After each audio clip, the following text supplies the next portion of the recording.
Hey friends, Happy New Year 2024. I don't know about you, but 2023 absolutely flew by for me. And since it's a new year, in this video, I'm going to show you my investing plan for 2024 and the 5 places I plan to invest my money to maximize my returns. Let's start with stocks. This is the first place I'll invest my money because I believe stocks are the easiest way, especially for a beginner, to start investing due to the low barrier of entry versus the potential upside. The stock market returns around 8 to 10% on average per year over the long term. And guess what? It's never been an easier time to start investing. These days, we are blessed with many low-cost online brokers and investing apps. So it's very easy for a beginner to pick up their phone, sign up to an online investing app, and start investing immediately. And due to the low brokerage fees on offer, you can afford to invest in smaller amounts. This is perfect for me because I mainly follow a dollar cost average strategy when it comes to my stock portfolio. This means over the year, I invest around the same amount in regular intervals no matter what the stock price is. And over time, this strategy allows me to receive the average return of the stock market. Over the last 100 years, the stock market has always gone up in the long term with an average annual return of 8 to 10%. Now, I'm not saying it will continue to do so, but the data does suggest it is safer to invest in this way. Around half of my stock portfolio is made up of ETFs that track a particular index or market. An ETF is a basket of many companies grouped together into one stock. So instead of just investing into one company, you can choose to invest into many companies by buying a single stock. So for example, if you're not sure whether to invest into Apple, Google, or Tesla, you can choose to invest into an ETF that contains these 3 companies and many more. And by doing this, you are diversifying your investment, which theoretically reduces your risk. So the idea is, if one company does poorly, there are other companies that can make up for it. And this is why ETFs are very popular amongst beginners and long-term investors. I'll link a video in the description if you want to learn more about ETFs. I won't go into the specific ETFs that I own, but I do invest into a few ETFs that covers the Australian, US, and emerging markets like Asia. So if you're a beginner looking for Aussie ETFs that cover Australian companies, you can check out ETFs like VAS, A200, and IOZ. Now again, these are not buy recommendations, I'm just using them as an example. So please do your own research. If you're interested in US ETFs that cover the biggest US companies, you could look at ETFs like IVV, VTS, and NDQ. And if you're interested in emerging markets that covers companies from Asia and South America, you could check out VGE, VAE, and Asia. Now these ETFs are a bit more risky since they cover emerging markets which are a bit more unproven. However, at the same time, the upside is higher. So if these companies break out, it could do really well. Last year, I went for a 30-60-10 split on these 3 markets, and I'll probably keep it around the same this year. However, I do see more potential in emerging markets this year, particularly in Asia. I feel there are a lot of beaten down Asian stocks out there which are undervalued. Last year was not a good year for them, so they are at a beaten down price. And usually, that's when I like to buy more, when they're on discount. In terms of individual stocks, I prefer investing into US companies. I have previously mentioned in my older videos that my top 3 holdings are Tesla, Facebook, and Palantir. And these 3 got absolutely smashed in 2022, but they did have a good recovery in 2023. I feel like it will be harder in 2024 to find new companies to invest in with good upside due to the uncertainty surrounding the economy and whether the supposed recession is coming. Also, I have a very busy 2024 planned, so I may have less time to research companies to invest in. So I don't exactly have big plans to invest a whole lot into new individual companies. I may just continue to dollar cost average into my current holdings. Of course, all this changes if an opportunity presents itself, like share prices of a stock going down due to external factors that does not affect the fundamentals of a company. In which case, I'll be very happy to deploy some cash to buy some stocks at a discount. If you want to start investing in stocks this year, please make sure you do proper research and understand how the stock market works. I'll leave some good beginner videos down below for you to check out. And quick disclaimer, I am not a financial advisor and this is not financial advice. The information in this video is for entertainment purposes only. Any examples I use in this video is for educational purposes only and not buy recommendations. What works for me might not work for you, so please don't try to blindly copy my strategy. Instead, you can take inspiration from it to do your own research and work out the best plan for your situation. If you would like personal financial advice, then please go see a professional. And with that out of the way, let's move on. The next place I'm looking to invest is real estate. Last year, I did mention I'm open to buying an investment property if the right deal comes along. However, I did monitor the market closely during the year, but I couldn't find an investment property with enough upside. So this year, I'll continue to take a calm approach. I'll be ready if an opportunity presents itself, but it has to be the right deal. And if there isn't one this year, then no biggie, I'm willing to wait. I love real estate, but it's not a top priority for me at the moment. I do already have a house I'm living in, so there is no rush. In terms of the general property market in Australia, a lot of people are asking, will it go up? Will it crash? Look, I have no idea what's going to happen. Basically, no one does, even the experts. There are so many variables at play which cannot be predicted, unless of course you own a magic DeLorean that can travel 88 miles per hour to travel into the future. Some people are predicting a crash, but the same people have been predicting a crash for the last 10 to 20 years. Eventually someone's going to get it right, but they have no idea when it's going to be. Other people predict that prices will continue to go up significantly. At the end of the day, the best we can do is study the trends and make an educated guess on what will happen. A lot of it depends on what the RBA will do and the global economy as a whole. If I had to guess, I think there will be a small correction in the short term, but I don't anticipate a huge crash anytime soon. In my opinion, the Australian real estate market is way too valuable to the government, and they will likely step in to save the day like they always do if required. So again, I love real estate. I think it's a great investment option to build wealth, but it's not on my must-do list right now. If you are looking to invest in real estate, make sure you decide to do so with your head and not your heart. I know there is a lot of FOMO out there, especially to the younger generation, because we were all sold the Australian dream of owning a house with a big backyard. But you need to be realistic. Have a budget and stick to it. No exceptions. If you can't compromise on the house, then perhaps consider other locations or interstate. If you must buy a house but can't afford it, consider moving to a cheaper city or town. The worst thing you can do is fall in love with the property, get emotionally involved, and pay way over what you can afford. And doing this can end up financially crippling you and locking you into bad debt for a long time. So please be careful out there, guys. Invest safely. The next place I'm looking to invest is cryptocurrency. I personally think this year and next year will be huge for cryptocurrency. However, you need a proper investing plan, which includes knowing what cryptocurrency is, or you'll end up giving into your emotions and lose a lot of money. And yes, please note I did say invest into crypto, not gamble. A lot of people see crypto as a get-rich-quick scheme, and while yes, for a lucky few it can be, but for the majority, they will lose a lot of money thinking they can just buy any coin without research, expecting to go up until they can afford to buy a Lambo. For every person that brags that they bought a Lambo with their crypto, there are way more that lost a lot of money. I believe most of the crypto coins you see today will cease to exist in the long term. However, if you invest in the right ones that remain, I believe they can provide some life-changing returns. Last year, I invested a decent percentage of my portfolio into Bitcoin and Ethereum while they were still low from their all-time highs in 2021. Crypto has since made a big recovery in the second half of 2023. Although I am already satisfied with my current crypto allocation, I will continue to buy Bitcoin and Ethereum at any major dips in 2024.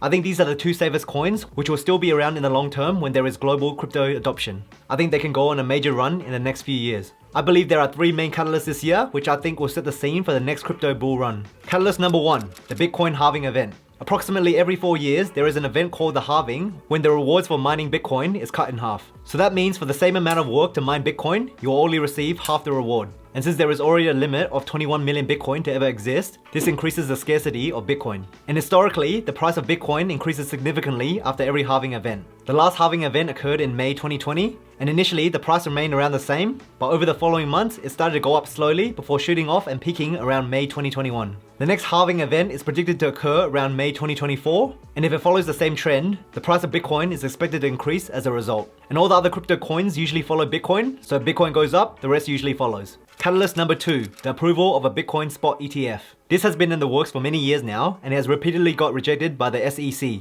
However, there is now growing optimism in the community that it will get approved sometime this year or next year. Many big financial investment companies are trying to get their own version of Bitcoin ETF approved, and the most notable one is BlackRock, who are the biggest asset management company in the world. So if an ETF was approved, there would be so much upward pressure on the price of Bitcoin. And again, if Bitcoin goes up, usually everything else goes up.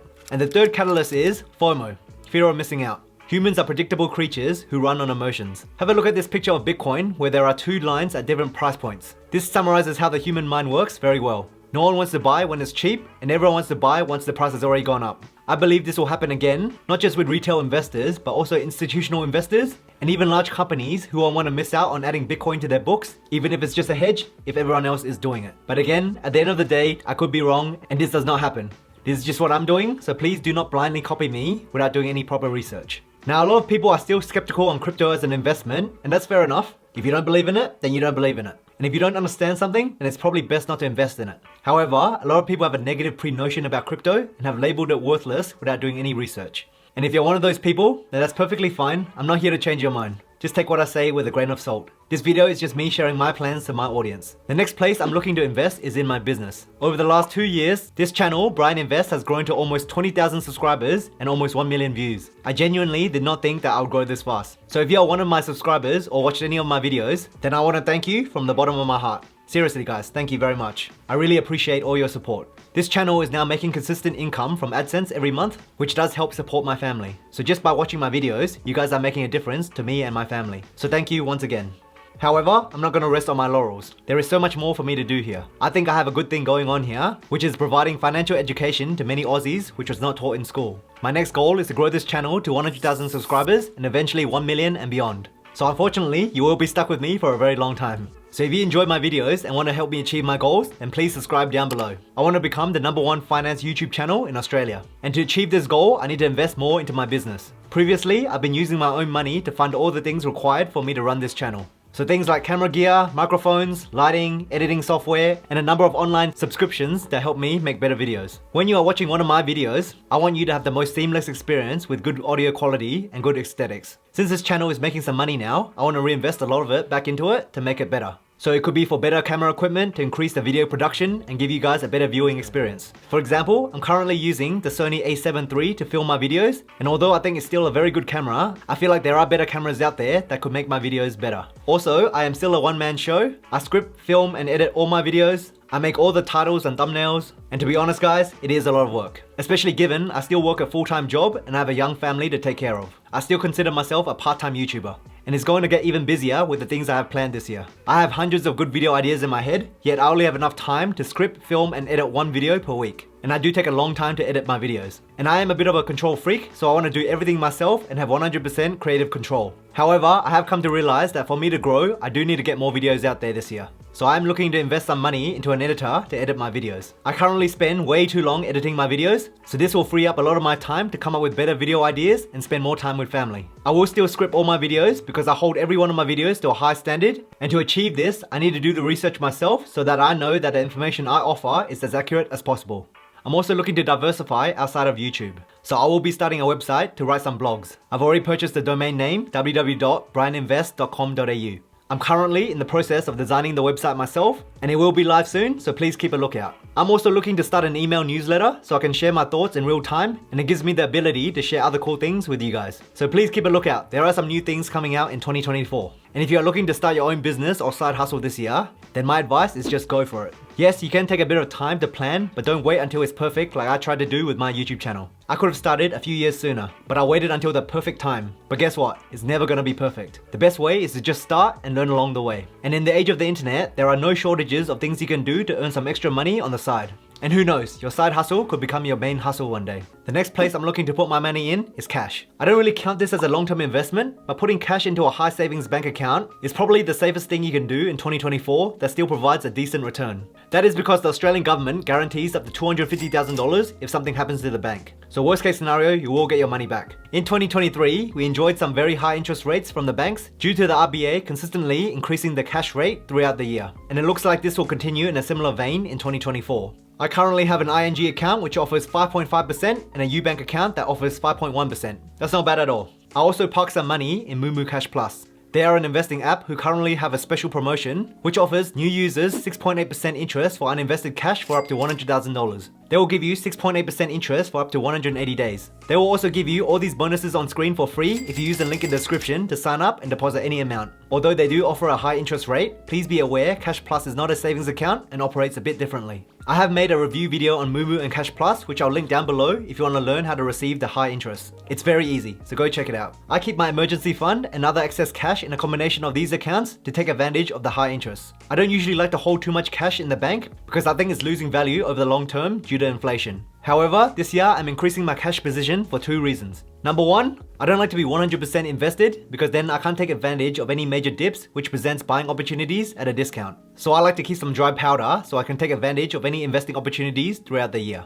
Maybe there's a real estate crash which allows me to purchase an investment property for under market value. Or perhaps there's a recession that brings down the entire stock market. I will then be able to invest into these assets at a discount which will hopefully give me a greater return in the future. Also, the interest rates will still be high this year, so I'm still getting a decent return on my idle cash. And number two, I am happy to share that my wife is currently pregnant with our second child, which is due in the middle of the year. So I've gone full dad mode and started writing a list of all the things we need to buy and be prepared for. I also want to increase our emergency fund just in case we need some extra cash for whatever reason. Life is unpredictable, so when there is a new variable that you know of, you need to be prepared for it. And I think this is a good reminder for you to always have an emergency fund before investing. Unfortunately, bad things randomly happen in life, and an emergency fund will protect you in a situation when you suddenly need money. For example, you lose your job or your car breaks down. How annoying, right? But imagine you had no money to cover you. So think of an emergency fund as an insurance against bad luck. Keep it in a high interest savings account and do not use it unless you absolutely need it. By the way, if you're enjoying this video, comment the word target down below so I know who you are. And if you're new around here, what are you waiting for, mate? Subscribe to the channel and join this amazing community. I plan to make many more videos like this in the future, and you don't want to miss them. And if you're keen to start investing this year, check out this video on screen where I show you how the stock market works and how to easily start investing in Australia. And as always, thank you for watching, I appreciate you, and I'll see you in the next video.